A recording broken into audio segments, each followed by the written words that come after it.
جوړ په خیر، سهار مو نیکمرغه او د چای څښلو وخت دی. د پاکستان د پوځ ویاند احمد شریف چودھری ویلي دي چې په افغانستان کې حکومت نشته. زه نن پر دې خبره کوم چې آیا په افغانستان کې حکومت نشته او که په پاکستان کې حکومت نشته. قضاوت تاسو ته پرېږدم، قضاوت تاسو وکئ. زه یو څو دلیلونه در سره شریکوم او هغه یو دلیل خدا دی چې په افغانستان کې د امنیت چا نیولی دی. په افغانستان کې د تیر کال د ناامنیو پیښې د 2023 کال تر پیښو کمې وې، د 2024 کال پیښې د 2024 کال تر پیښو کمې وې، د 2025 کال پیښې. او امید دا دی چې په 2026 کال کې به د ناامنۍ یوه نیمه پیښه چې په 2025 کال کې شوې وه هغه به ختمه شي. خو په پاکستان کې د سولې د مطالعاتو بنسټ وایي چې 40% د پاکستان د ناامنیو او ترهګریو په پیښو کې زیاتوالی راغلی دی. دا خبره د نورو ټولو ادارو برعکس دغه اداره کوي. دا اداره د دوی تر سترګه لاندې چلیږي او دوی وایي دا اداره وایي چې تر 600 زیات پاکستانی پوځیان هم تیر کال یوازې هلاک شوي دي. یوازې دا نه ده، تر 1200 نورې ادارې او هغه مطبوعاتو غورچاڼ چې موږ لیکلی دی یا مو تعداد را ایستلی دی، د هلاک شویو امنیتي سرتیرو شمیر تر 1200 اوړي او د عامو وژنو شمیر چې دی دا تر 4000 اوړي. دا په پاکستان کې په 2025 کال کې د امنیت حالاتو. اوس په افغانستان کې حکومت نشته او که په پاکستان کې حکومت نشته. دومه خبره دا ده چې تر دې یو قدم ها غاړې ته ورواخلو. په د چودھری دا خبره هم سراسر غلطه ده چې دی وایي په افغانستان کې د افغانستان خاوره د پاکستان خلاف استعمالیږي او په پاکستان کې د ناامنیو سرچینه له افغانستان اخیستل کېږي. دا هم غلطه ده.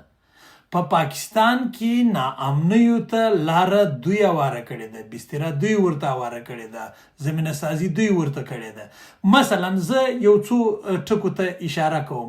په پاکستان کې د عمران خان نیول، په زندان کې ساتل او هغه ته بشري حقوق، بنیادي بشري حقوق نه ورکول دا ناامنۍ ته لار هواروي. یوازې دا نه ده، د پی ټي آی له غړو، کارکوونکو، ملګرو، د دوی د ګوند له استازو، د دوی د ګوند حتی له وزیرانو او د خیبر پښتونخوا له وزیر اعلی سره ناسم چلند د پوځ په غوښتنه باندې کېدل، دا په خپله ناامنیو ته بستر هوارول دي. یوازې دا نه دي، د بلوچستانو د ازادۍ جګړه یا په بلوچستان کې ناخوالې پیښول یا په بلوچستان کې جګړو ته لمن وهل یا په بلوچستان او پښتونخوا وطن کې ړندې بمبارۍ کول، د خلکو په کورونو ورننوتل، د شپنې چاپې وهل، دا په خپله ناامنیو ته لار هواروي. یوازې دا نه دي، په پنجاب کې د تحریک لبیک باندې بندیز، د هغوی کسان نیول، هغوی ناقانونه اعلانول، د هغوی سره تاوتریخوالی کول، د هغوی پر کسانو بریدونه کول، دا په خپله تاوتریخوالي ته لار هواروي. یوازې دا نه دی، د پی ټي ایم پر غړو باندې بندیزونه لګول یا هغوی زندانونو ته اچول، بې وسلې کسان، دا په خپله تاوتریخوالي ته لار هواروي. یوازې دا نه ده، په سیند کې د ام کیو ایم، البته د الطاف بای برخه، پر هغې باندې زور زیاتی کول، هغوی وهل، ترټل، زندانونو ته اچول، دا په خپله پر ناامنیو او تاوتریخوالي ته لار برابروي. د بلوچستانو نادرکه کول، دا په خپله ناامنیو ته لار هواروي. نو یوازې دا نه دي چې په پاکستان کې پاکستان ګوته د افغانستان ولور ته نیسي. صاحبه چودھری صاحب، که په افغانستان کې حکومت نه وای، دا روسیې څوک په رسمیت وپېژندل؟ که په افغانستان کې حکومت نه وای، دا په 40 هیوادونو کې استازولۍ د چا دي؟ که په افغانستان کې حکومت نه وای، دا د ډیورنډ کرښې دروازې پر تاسو باندې چا تړلې دي؟ چودھری صاحب خبر یې که نه یې؟ په اسلام آباد کې ناست سفیر څوک دی؟ خبر یې که نه یې؟ د افغانستان د حکومت رسمي سفیر په اسلام آباد کې ناست دی، هغه هلته خپلې چارې پر مخ وړي دا د حکومت استازی دی. چودھری صاحب کیدای شي ته به په دې باندې هم نه خبر چې ستاسو د دوا په نوم زهر چې افغانستان ته را انتقالېدل هغه همدغه اوسني حکومت بند کړل. چودھری صاحب ته به په دې نه خبر چې د افغانستان اوسنی حکومت د نړۍ له بیلابیلو هیوادونو سره لارې لري، لیکې لري، افغانستان ته یې نورې دروازې ورخلاصې کړي دي او یو افغانستان جوړوي، یو داسې افغانستان جوړوي چې پوځ به هم لري، سرتیري به هم لري او ځانګړی ځواک به هم لري. دا یو داسې افغانستان پر پښو دروي.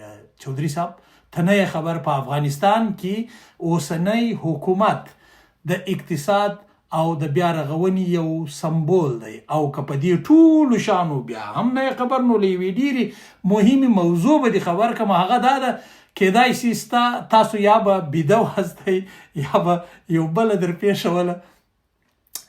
پر ډیورنډ کرښه له هلمنده تر ننګرهاره ستاسو پوځیان همدغه د افغانستان حکومت سرتیرو در وډبول، در وډزول، داسې یې وډبول، داسې درس یې ورته ورکړ چې په تاریخ کې نه و ورکول سوی. داسې یو منظم برید یې ورباندې وکړ چې په تاریخ کې نه و ورباندې سوی. د افغانستان او د پاکستان د همسایتوب په تاریخ کې دا په لومړي ځل وسول چې یو منظم برید په منظم شکل باندې تر یوه امر او یوه کومنده لاندې د افغان پوځ د افغانستان د سرتیرو لخوا پر پاکستانی پوځیانو وسو، پراخ پاکستانی پوځیان هلاک شول.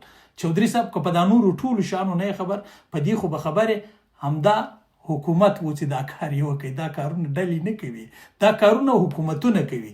چودھری صاحب همدا حکومت دی چې تاسو یې په ولاړې درولي یاستئ.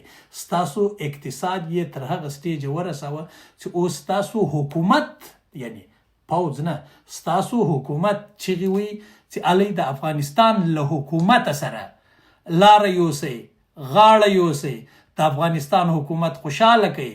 ستاسو تجاران هم دا غږ کوي، ستاسو سیاسیون هم دا غږ کوي. چودھری صاحب تاسو پوځیان یاستئ، تاسو نه یاستئ خبر، تاسو په ډیرو شانو یا نه یاست خبر یا ځان نه خبروئ. په افغانستان کې داسې یو حکومت راغلی دی چې همدا حکومت ستاسو له منګولو د فتوا مرکز وایستی. افغانستان ته داسې یو حکومت راغلی دی چې د افغانستان اقتصاد یې ستاسو له منګولو څخه وایستی. ته افغانستان ته داسې یو حکومت راغلی دی چې د افغانستان فضا یې ستاسو له مردارو سترګو وساتله. افغانستان ته داسې یو حکومت راغلی دی چې تاسو به 100 وارې سوچ کوئ، فکر به کوئ، بیا به پر افغانستان باندې برید کوئ. اوس خبره دا ده چې موږ او دا د افغانستان موجوده حکومت څه سره کوو. دا زموږ کار دی، دا په تاسې اصلا اړه نه لري. تاسو که غواړئ چې د بشر حقوق چاته ورکئ، علي وزیر را خوشي کوي، دا نور زندانیان را خوشي کوي، د عمران خان خوشي کوي، د عمران خان د ګوند نور استازي خوشي کوي، هغه کسان چې ورک دي تاسو تښتولي دي هغه خوشي کوي، هغه بلوڅه پیغله خوشي کوي، مهرنګ بلوڅ.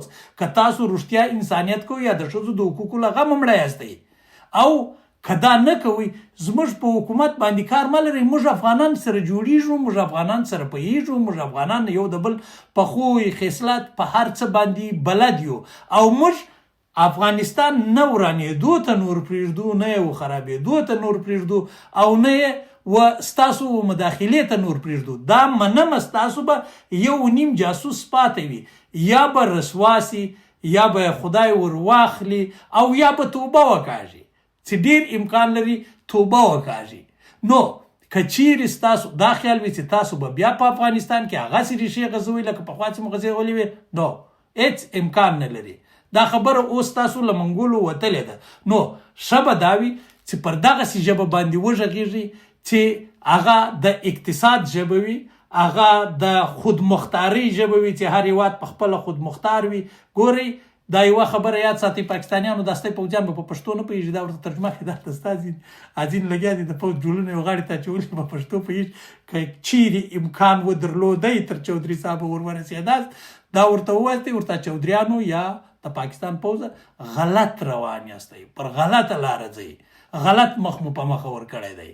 پر دې خلکو باندې چې دا اوس په افغانستان کې حکومت دی نه فتوا تاثیر لري، پر دې خلکو باندې دا اوس په افغانستان کې حکومت دی نه نور د جاسوسي ټاپه تاثیر لري، نه ستاسو د پاکستانیت تور تاثیر ور باندې لري.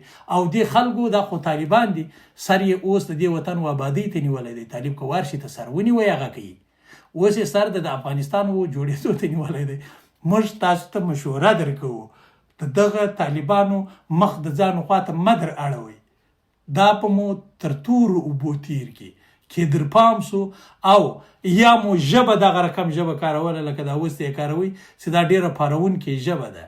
تاسو به هر څومره پوځ لرئ خو په دې نه یاست خبر چې دوی اوس څه شي لري، په دې نه یاست خبر چې هغوی په 4 کاله کې افغانستان و کوم ځای ته رسولی دی او د دوی د بقا مسله ده، دوی خپل پوځ او خپل سرتیري کوم ځای ته رسولی دي. نو جګړه ستاسو خپله ده، تاسو ته درپېښه ده، په تاسو کې ډېر بد حالت دی، په افغانستان کې حالت ډېر ښه دی او دغه موجوده حکومت هر څه سنبال کړي دي. په دې حکومت کې تاجک سته، هزاره سته، پښتون سته، ازبک سته، ایماک سته، بلوچ سته، په غاټه کچم سته، په ټیټه کچم سته، او د تیر حکومت تر 80% زیات مامورین پکښې کار کوي.